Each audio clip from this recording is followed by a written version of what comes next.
All right, what's going on, guys? I wanted to talk to you today about longing stocks, day two, day three after a huge volume move, stocks that have shorts in them, but also stocks, that are junk, but also stocks that have legitimate news that are worth potentially fundamentally longing that the market can be excited about.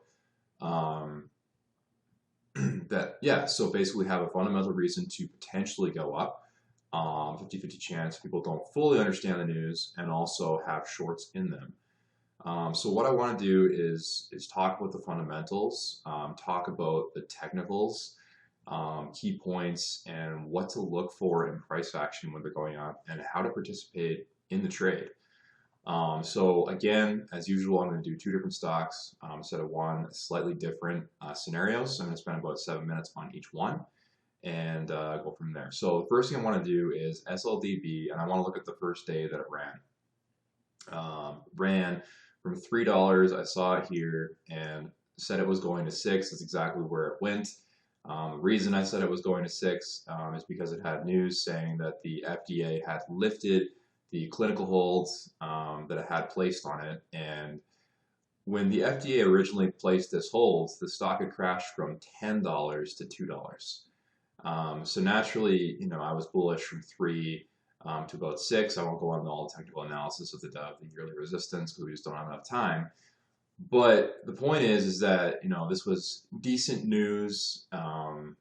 There was a lot of range, there was a lot of volume, and so when I looked at this, when I originally longed this, I identified key levels at the beginning of the day, and I had originally longed this at this here, so 316, 310s, 320s level. So this was a 310 to 330. This was a key level on day one. That's where it originally found support. It's an important area to remember. Always remember key areas. Always set price alerts. So this was day one. So just something to keep in mind from the runners, to remember all these key areas. So when we go to the next day, day two, I was looking for a little bit of a red-green move. There was a bunch of shorts in this name. They all thought it was junk. They all thought it was garbage. And as you can see, it basically had come all the way down from 6 to 330. Had a ton of shorts in the name. They all thought it was complete junk. So we got shorts in the name. We got potentially bullish news. And I also want to point out future catalysts. They also had an upcoming meeting or call on Tuesday. So this is Friday. You got people swinging this thing. It's going back to twos. And, so naturally you can squeeze shorts out on Friday. Naturally, there's an upcoming catalyst. It's bullish news. Yeah.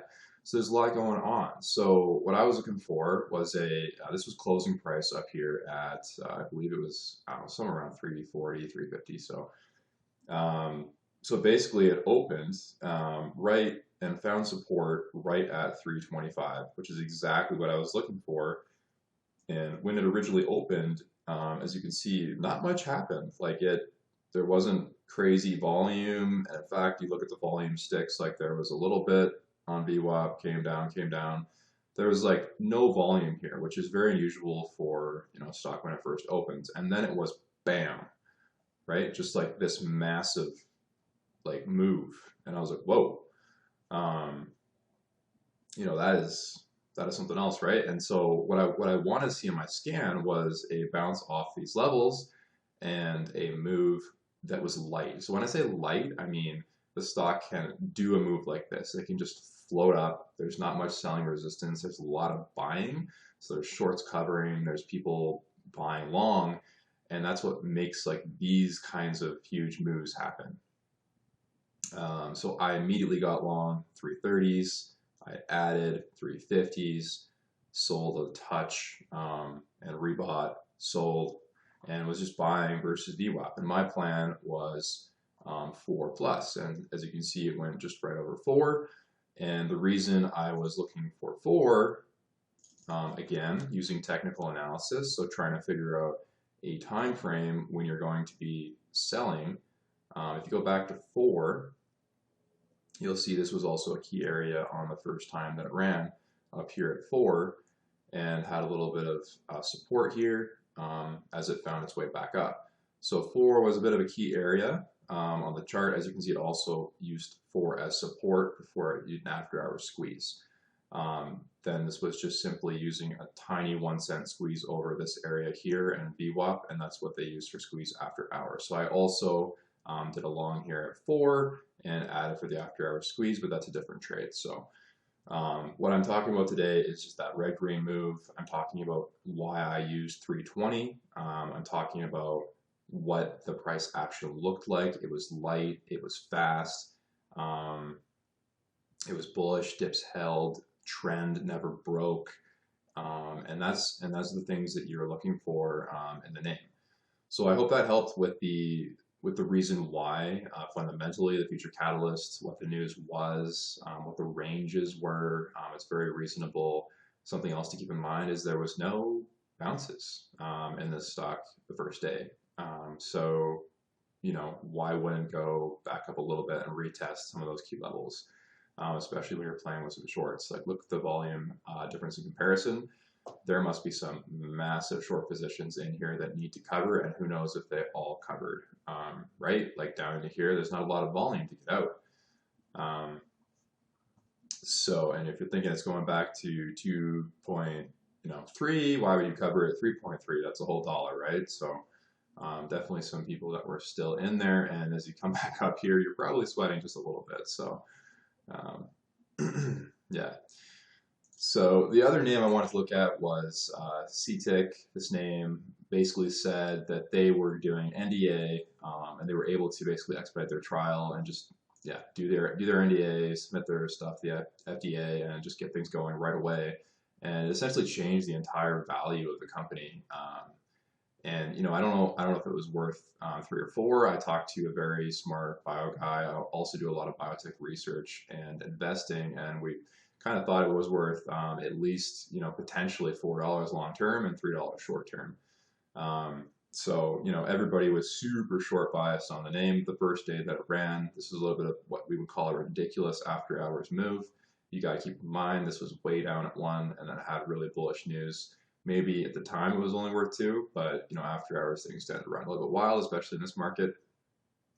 And ran way up, and then just from the get-go, right from 4 a.m., just literally just died.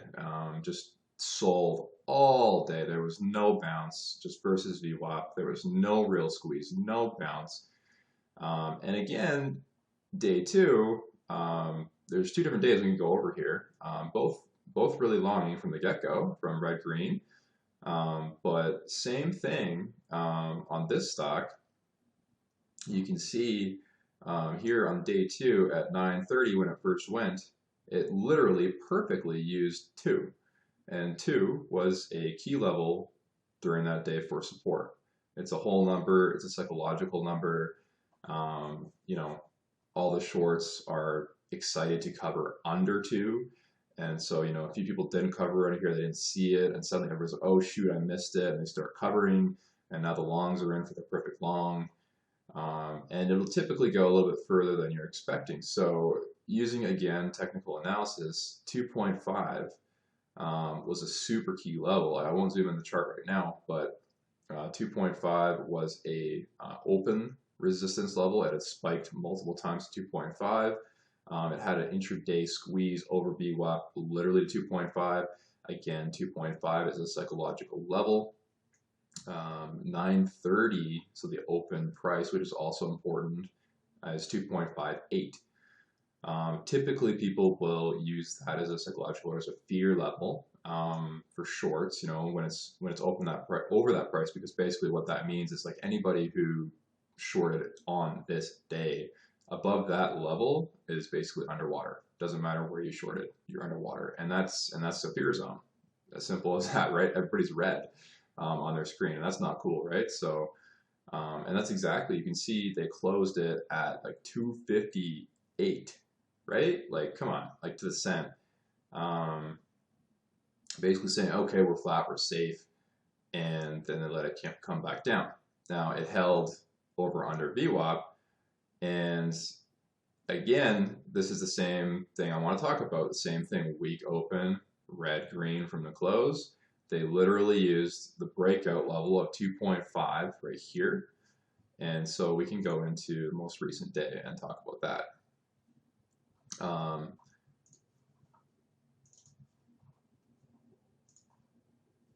So, here's 2.5. So imagine looking at this pre-market, just some dots and no volume. This means nothing. Again, same thing as the last one, SLDB we talked about.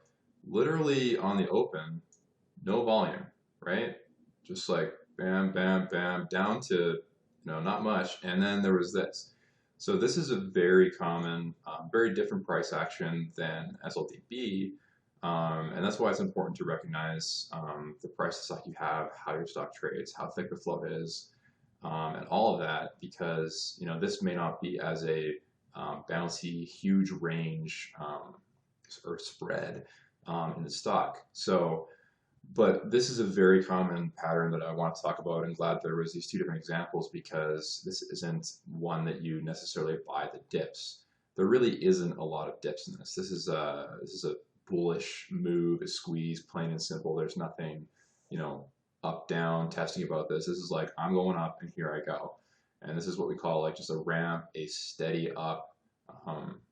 There's not much resistance here, but when you start seeing these perfect green candles like this, like bam, bam, bam, bam, bam, and you got 2.5 right here, you don't have to long. You don't have to long right here.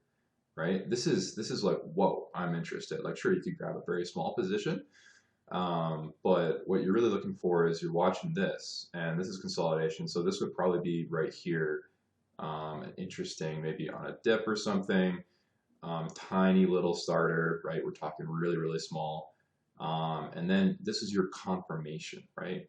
And as it consolidates, it's consolidating. Like, this is a very beautiful setup. We've literally been consolidating for a few minutes over 2.5.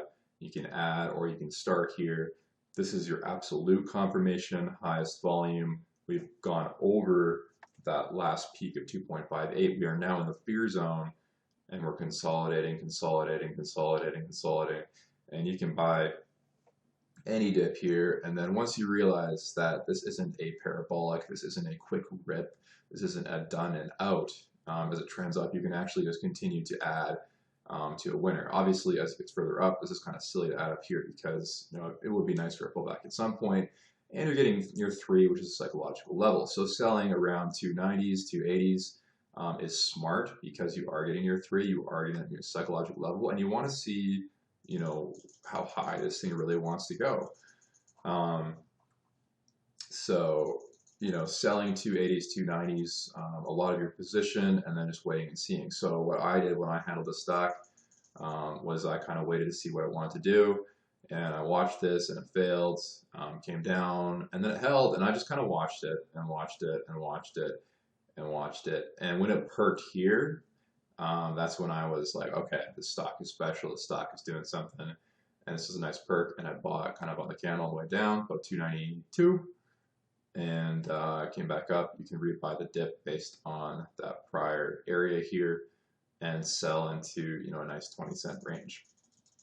So the reason I thought that 3.2 would be enough for this day was because looking back at the chart, as you can see, these levels here, 3.2, 3.3, there it is right there. We're just getting to these levels right here. Important levels after hours, important levels that broke down from VWAP early in the morning. And so you can see again, squeeze after hours, and who knows where this goes on Monday, but the point is, this is very, very, very simple. For the breakouts, you're using those points, and you can literally see targets of where you would sell, where you want to go, psychological numbers.